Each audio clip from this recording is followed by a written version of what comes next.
تصدق أن بمبلغ لا يتخطى 500 جنيها يمكنك أن تحصل على ثروة تفوق الملايين؟ شاهدوا بأعينكم، وإن كنت مخطئ أخبرني في التعليقات.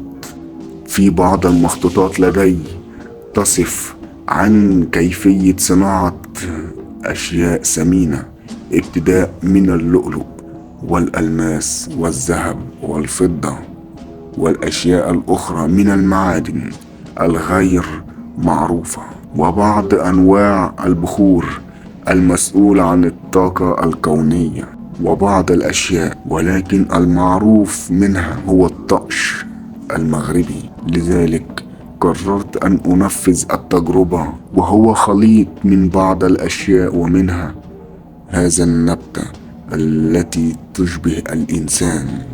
يتم خلط هذا النبتة التي تشبه الإنسان مع بعض الأشياء الأخرى، وبعد ذلك يودع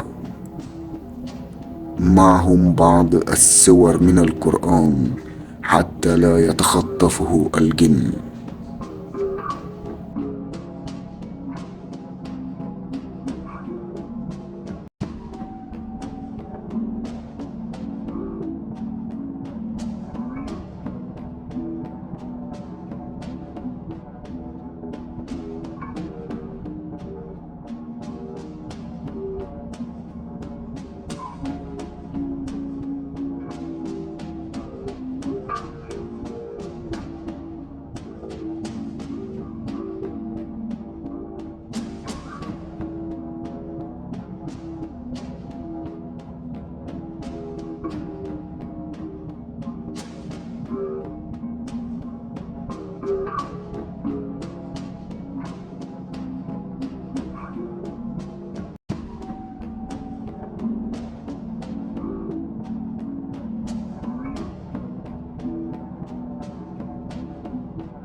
وبعد مدة 40 يوم ستحصل على الطقش المغربي.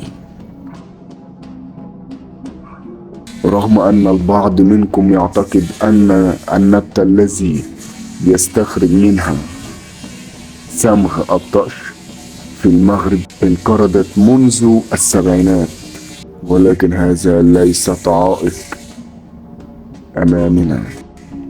نحن نستطيع أن نصنعه وبتكلفة قليلة جدا، وسيكون له قوة خارقة، ويتخطى سعر الجرام منه $1,000,000،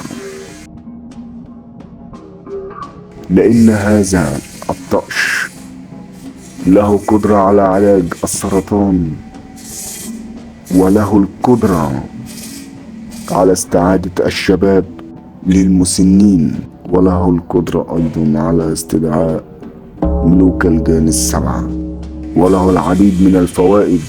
وفي النهاية صناعة الطقش المغربي لا تتوقف عند المغاربة فقط، بل شرق الظاهرة يمكنه صناعته أيضا.